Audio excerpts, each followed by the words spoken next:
Hello and welcome to the Natural Doctors podcast. We today are very lucky to have Sophie Trew with us. She is a breathwork coach and a holistic cancer guide, and we're very excited to be interviewing her today. Yeah, hi. Hi, I'm excited to be here with you. Perfect. We absolutely love breathwork.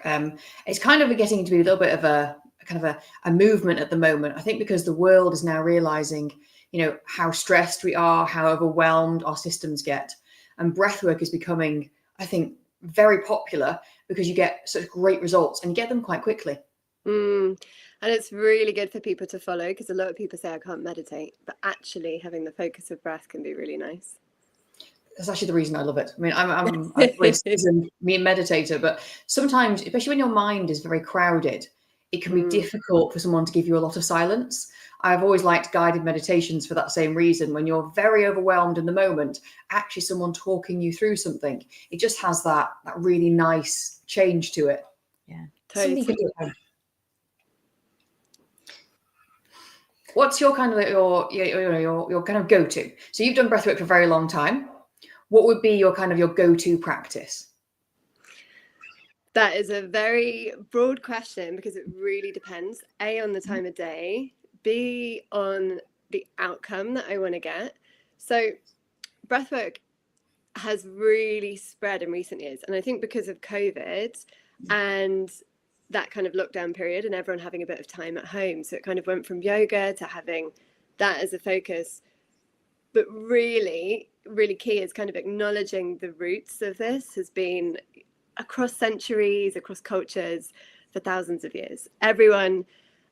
Not everyone, but it's been used to kind of alter our state in different places, from pranayama in India to different spaces to Wim Hof, for example, originated from monks, Tibetan monks using it to warm themselves up when they were wearing icy clothes.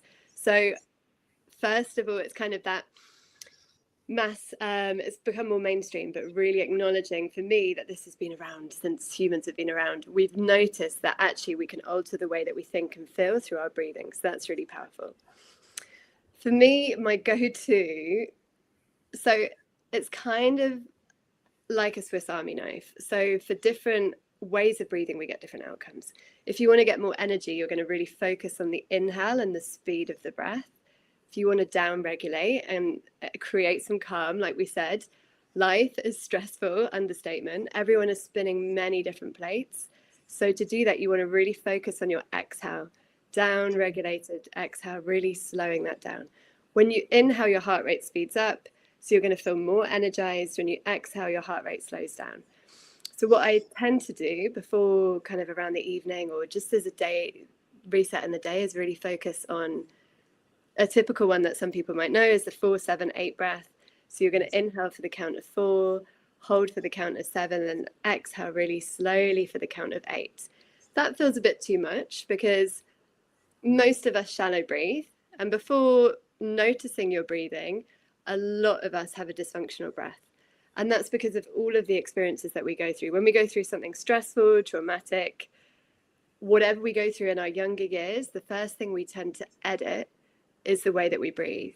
So a lot of people might start shallow breathing.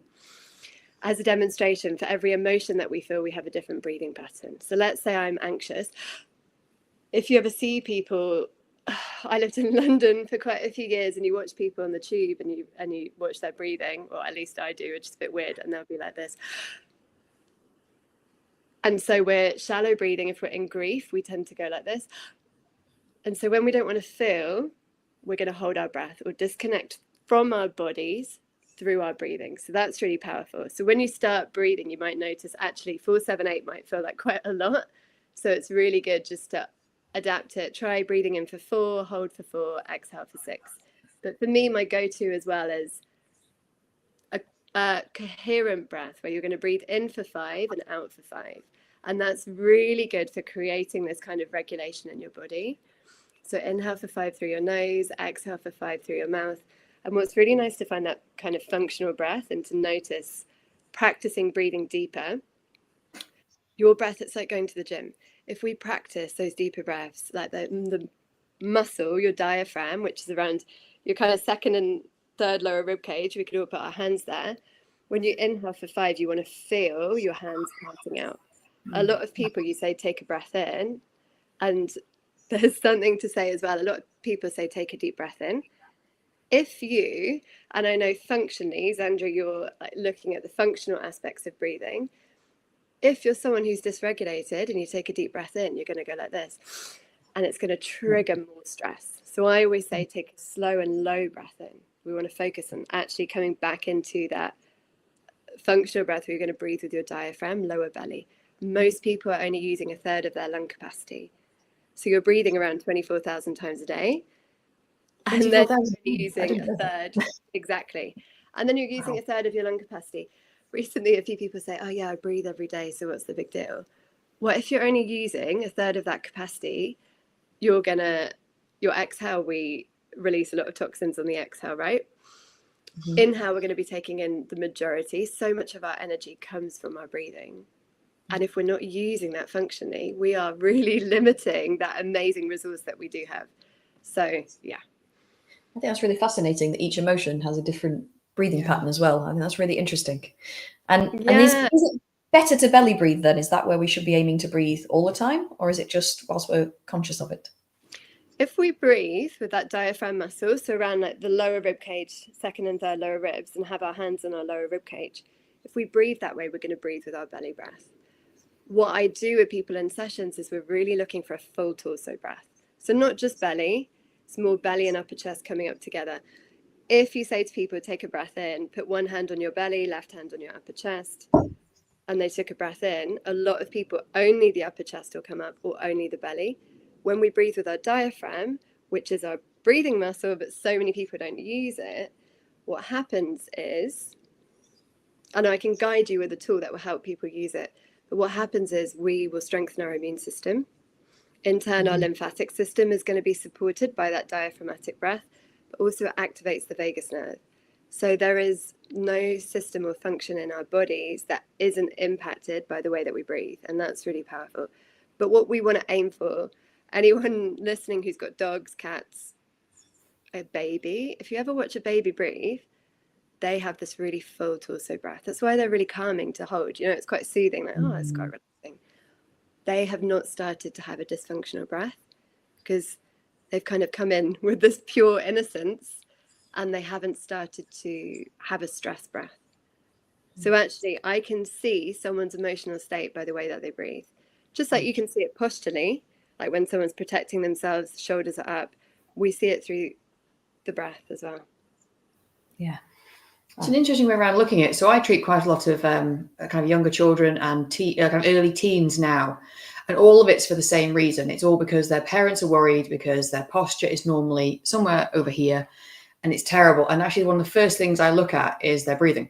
And we lie on the bench, I put their hands, my hands, and usually parents' hands all on their chest and belly and just say, there's only movement in the chest. There is nothing in the belly at all. So there's no reason for their body to come upright with posture because they're doing it. Also, I'm never sure chicken and egg, which way around it went, as to whether their posture went first, probably because they were given an iPad at 3, or was it because their breathing's gotten so poor that then it's collapsed forwards. But regardless, it ends in the same way, and that is bad posture, bad breathing, and it's just trying to get that across that that's going to bad health.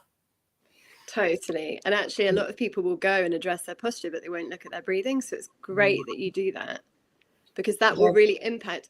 And it's amazing that so many younger people already, like you said, kids have upper chest breathing because that is the stress response. So when we are kind of up here, we want to be dropping down.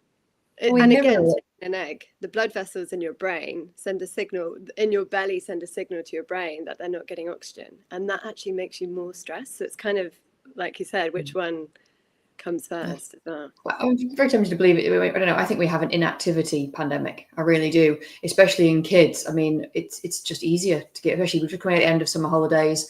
It's a ridiculously hard time for parents, especially if they're now home working.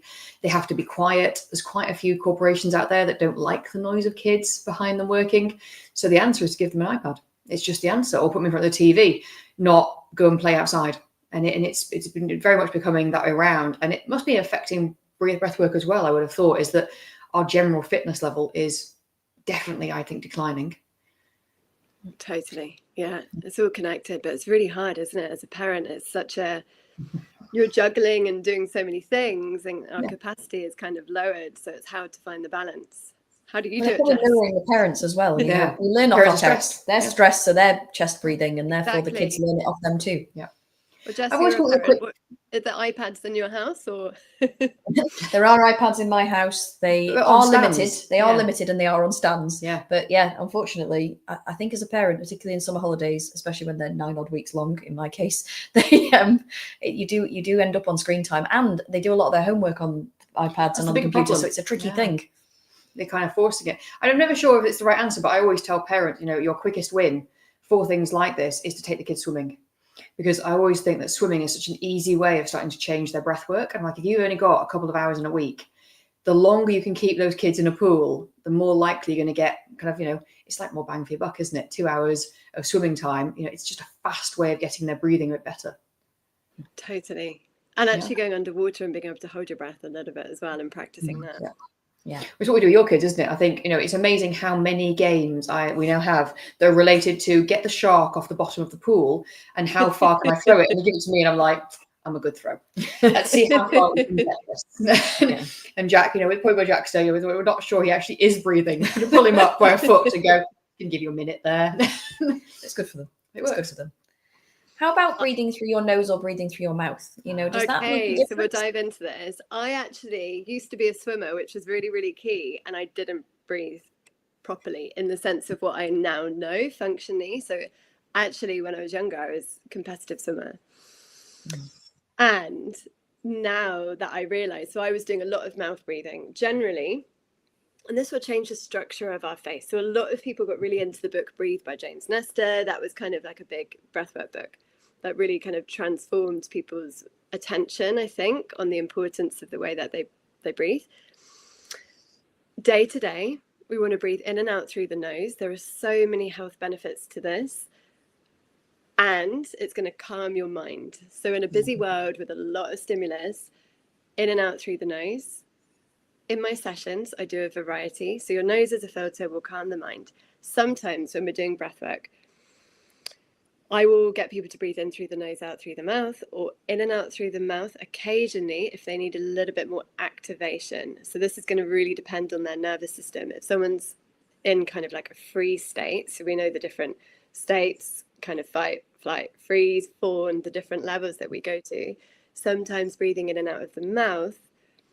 As I said, when we don't want to feel something, we hold our breath. When we breathe in and out through the mouth, what can happen with some people is they release suppressed emotions that they've held in their body. So for those of you who may have come across the book, and I'm sure you both have, The Body Keeps the Score, we retain in our tissues, it's like our issues are in our tissues, right? So we retain a lot of the experiences and memories that we go through. And what can happen when we do a connected breath? So by that, it's like inhale and exhale continuously.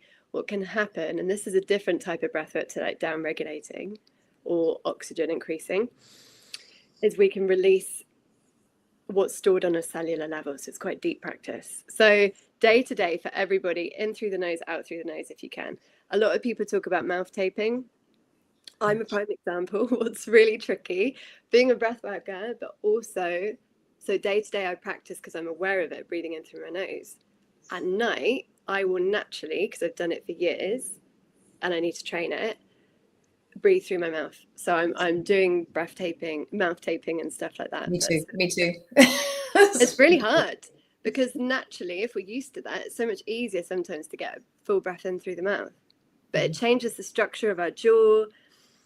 We're going to have more teeth issues potentially, is what people talk about when we mouth breathe. And when we're doing sport like swimming, actually doing that breath when you breathe in through your nose is going to be really helpful. Yeah. I know that, nighttime breathing can always be a little bit tricky, and it's always, it's always an interesting one. When I ever have any patients who struggle to breathe at night, my first thing and the number one thing that I always try and get patients to do is to have some way of breathing better at night. My patients have a lot of allergies. I don't know. I think this is definitely going up, whether it's their pets, anything that's going on in their normal life. But I know you use your method of putting a diffuser on just to open it up with essential oils. I'm assuming that's not going to cause any problems with the breathing, is it? Just to help the just help that kind of like that sinus congestion?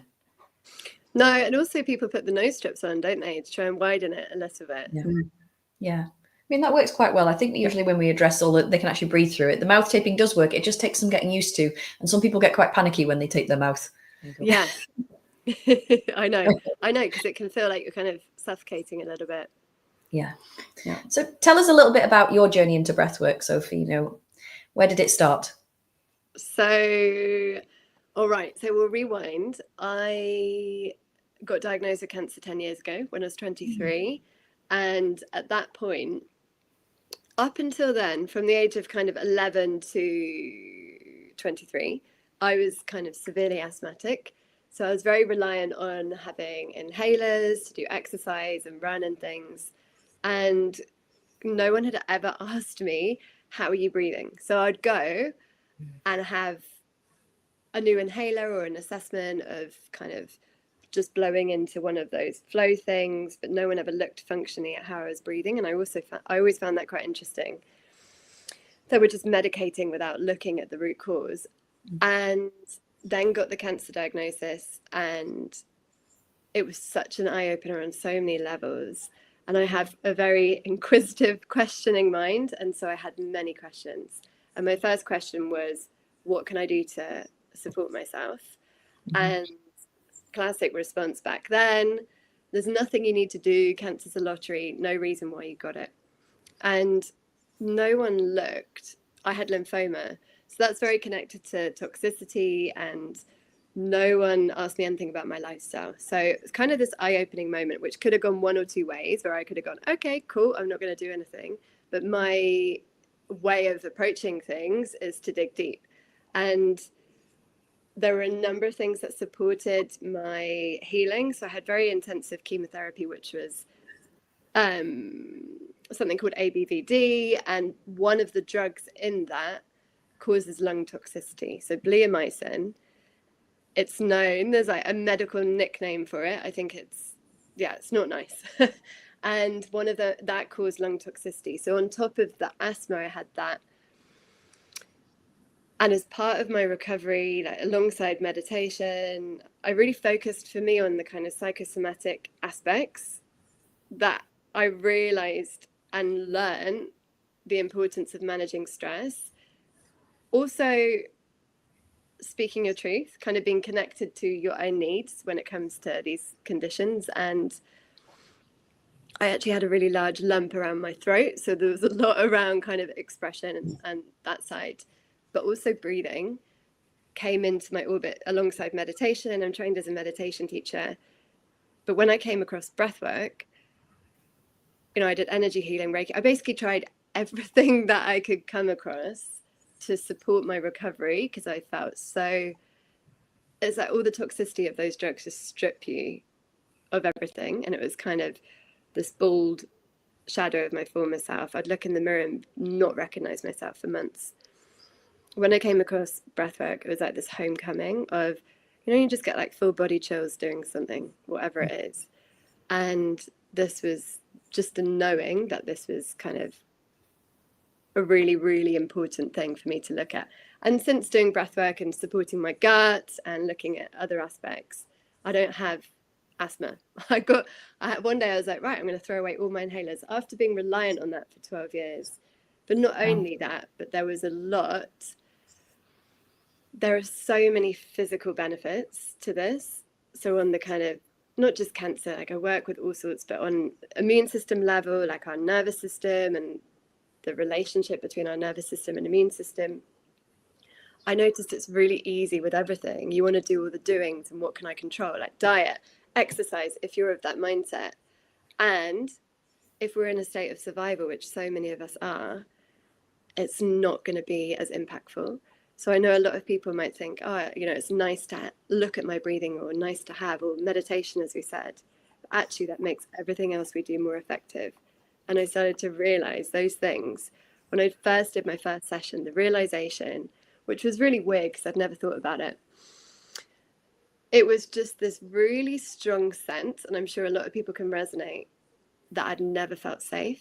But this feeling of like, whoa, I've never felt safe. Like never felt safe to be in my body or on the ground. And a lot of us grow up in quite chaotic environments, and it was this, wow, okay, actually rewiring, what does it feel to feel safe in my body? And especially after treatments and different things. So it was kind of like a homecoming when I started breathing. And also I think of it like this is the first and last thing we do in life, right? Yeah. And every breath is a chance to kind of like reset. And even 2 minutes will change your physiology, like your heart rate, your cortisol levels, all of that stuff. I think that's the best way, really. I know that's how I always, whenever I'm talking to patients, I always find it interesting that they're willing to overhaul and change their whole diet. And I go, that's brilliant. You know, the old analogy, it's 3 weeks without food, but okay. Then we go back to water and they go, yeah, I'm really interested in changing my water. I'm like, great, filter that, no problem. That's 3 days. Breathing is the one that's going to get you first. So that's the one we should really be working on as well, because I have so many patients who are, you know, in that pain state. And I always have to try and explain that they're sitting in that fight or flight, kind of like proper stress, sympathetic nervous system. And I'm like, you know, we have to turn this into calm, rest, digest kind of nervous system and get this calming down. It's interesting you just said the 2 minute idea then, because I just completely guess it. I always say you can do this in 2 to 5 minutes. Is that what we're saying? It's 2 minutes. Yeah, I mean, even 3 minutes of meditation would change your physiology. But think of it like your breath is like the remote control of your nervous system. So it's the quickest tool that we have that we can change our state with. And it's so simple as well. Once you know it, you're just like, oh yeah, remember to take a breath in. Most people, 80% of people, for example, I think it's that figure, hold their breath when they open their emails. So we're already thinking that stuff is like, we're thinking that stuff is stressful already. So, and most people are not letting go of the stress from yesterday, and it just keeps on rolling. So even like 5 minutes of focusing on that extended exhale, slowing everything down, and in the process, imagine breathing out stress or tension, soften your body. It's going to make a big difference. It's fascinating. You should always see, I get a lot of patients who, of course, are lying face down on the bench, and I always have to stop treatment if my hands are on their thoracics and their phone goes off, because you should feel the actual response their body has when their phone goes off. It's literally, wow. And you're like, I think we should stop for a second. You should go and turn that off. And we'll try again. Take a deep breath in. But it's like a trauma reaction. Totally. And it's so interesting what you're witnessing as well, like the fascia and how much is stored in the body, particularly around the upper chest and neck and shoulders, I guess. Like that's really, really key, isn't it? Stress is the number one thing chiropractors treat now. I mean, you know, back pain from lifting. I mean, I can't remember the last time I saw that. I think I'd be happy if patients actually lifted. But for now, it's all 99% of it is their phone, their computer, but all of it is stress. And since COVID, we have the worst. Well, it's the worst problem we have now, of course, is everything's on Zoom. Yeah. So you don't get to read the person. So you're so much more stressed in that environment because we get so much information from body language when we're in the room. I just tell all my patients, I mean, the first thing I do is if they're stressed, I go, can we work in the office? Could we go in and spend more time there? Let's get off Zoom a little bit. And it's just a stress response. Yeah. I think it's also really interesting what you talked about then about breathing out the toxins and the other things that you were taking in. And I think you can use that probably physically or emotionally. But I think it's remembering that the lungs are one of our big detoxification organs. And if we're not breathing properly, then we're holding on to a lot. Yeah. But aren't they the main detox? Obviously, when we go to the toilet, it's like 30% or sweating. But actually, the lungs are the key one, really, as well. And if we look at Chinese medicine as well, grief is held in the lungs, but also we kind of enjoy. So it's like we're going to laugh with them, but it's also where we hold this. So a lot of people might find they get kind of coughs and different things at a certain point in their life. And that's a really interesting connection too. But yeah, as you said, emotionally, you know, I see people in my life who struggle to let go, like literally, and they'll go like this. And then just kind of walk away, and they're just holding it in. So what I really focus on with people is how are you at letting go? And that will show up in the exhale. So if everyone's going to find either the inhale or the exhale easier. Your inhale, you're receiving. Those that really struggle to receive, and I mean like asking for help, like actually like breathing for themselves, taking up space, they're going to struggle with that inhale. And then those who, you'll see people, they control the exhale so much. And I just say to them, how are you at letting go? And they're like, Or are you someone who likes to control things, and they'll just be like, whoosh, and you just want to let the exhale go. So it's really interesting. Like you can tell with someone's holding posture. your breath? Yeah. How about holding your breath? A lot of people struggle to hold their breath for any period of time. So on the exhale or the inhale? It's a good question, because I guess most people try it after inhaling, I would guess. They probably not unless you do box breathing or breath work. Most people don't know to hold it after an exhale. So I suppose after inhaling, some people could inhaling and holding your breath, that's the sympathetic part of our nervous system. So those that I know who are quite stimulated actually find that very easy. The exhale hold is when you're coming into that rest and digest, parasympathetic. Those who are used to being breathless or don't feel like they can get enough breath in are going to panic in that moment. So it's really like you can train it with both ways of holding. But inhale hold is maybe someone who's a little bit already a bit activated, or maybe they need a bit of activation and they find that quite stressful. That's funny, actually, because when I did a breathwork class of the day, they did a lot of inhale holding. I hated it. Hated every second. Yeah. But I love the exhale hold. Yeah, exactly. But you're happy to go into that rest and digest. Some people panic there. The other way around. There you go. I think I'm more stressed. I feel like Jess, you're more like that.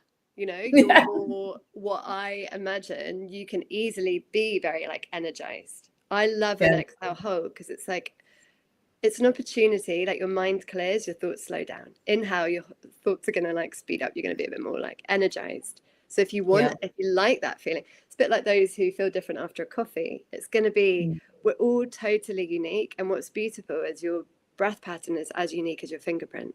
So that kind of sounds weird, but everything that we go through shows up in our breath, which sounds crazy, but that's what I've seen.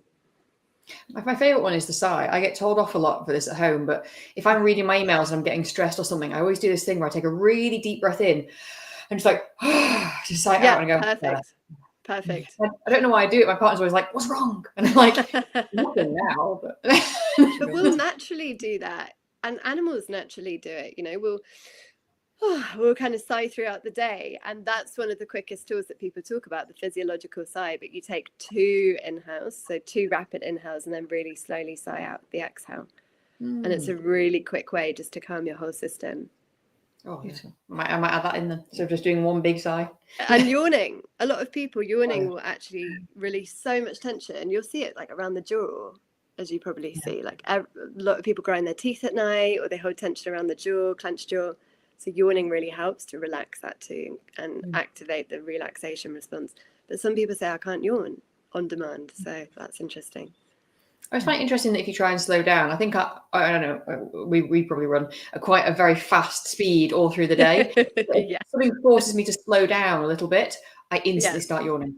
Yeah, I can't stop. And I can make the whole room yawn if you give me enough time. I'm assuming that's just a decompression thing. Totally. And as we said, it doesn't need to be for lungs. People always say, I don't have time to meditate or breathe. 5 minutes will set you up. If you're doing it midday, morning, afternoon, like evening before bed, that will set you up for whatever you've got coming up. So it doesn't need to be a big chunk. So tell us a little bit about how you work with people, Sophie. How do you work with clients? In the sense of what happens in a session? Yeah, what would happen in a session? Okay, so it's very unique to each person's intentions and needs, because everyone comes with something different that they want to work on. But first of all, we'll have a chat, we'll do a bit of coaching, and then we'll go into some movements, so gentle stretching to release physical tension. Because I often find when we can actually release a bit of physical tension, we breathe deeper, because often that might be blocking the way that we're breathing. So we'll do some movement, and then we'll do a functional breath assessment. So I'll look at, how are you breathing? How's your inhale, your exhale? How does it feel to take a full torso breath? So we're imagining it's from the pelvis up to the throat, that full torso breath. So working with the diaphragm. And then from there, we go into a breathwork journey or a breathing experience where we have music. And I'm going to guide you with self-massage, breathwork, different release exercises to release tension, emotions, whatever it is. And then we have a deep relaxation where it's a chance for you to really feel how it feels to let go and to relax and come into stillness. So it's a combination. I work with visualizations as well, because we know the power of the mind-body connection. when we imagine something stressful, our body's already going to go into that stressful state. When we imagine something really calming and relaxing, it's going to take us there. So I bring that in, because when we breathe in a certain way, we're coming out of the usual brainwave. Right now, we're in like the beta brainwave, chatting to each other. We're coming into a different brainwave, and it's a chance to, on a deeper level, to go into our kind of subconscious, to think about some of the things that hold us back. For example, a lot of people, the core belief, I'm not enough, will show up in so many aspects of their life. And it's a chance, not just on the kind of like physical benefits of it, but to really work with some of the beliefs that hold you back. And that comes through your breathing, which sounds crazy until you try it. But yeah, I'm sure you both know. I think some of the best things I've ever done. I mean, we did a group session with you a few weeks ago, and honestly, the sensations you get afterwards, they just last. You feel great afterwards, and I think that's the difference with breathwork. It's not like, you know, you just feel good for 10 minutes afterwards. It really lasts, and you just feel great. Yeah, it's so nice to work. And a lot of people feel quite tingly, quite lightheaded. Some people, my first session, people were hysterically laughing, or people are crying, or all sorts happens. It's amazing what your body wants to do. Oh, it's released, doesn't it? It's great. Yeah, exactly. And how would people get in contact with you if they wanted to book a session or if they wanted to see you? They can do that through my website, which is sophietrew.com. But it's TREW. Great. Not the I always say it's backwards on the keyboard, and people get confused, but that it is backward on the keyboard. Yeah. Great. Perfect. Yeah. Thank you so much for talking to us. We really appreciate that. Thank you for having me. It's a pleasure. Great. And we'll put the links and everything up for you. Yeah. Okay. Brilliant. Fantastic. Thank you.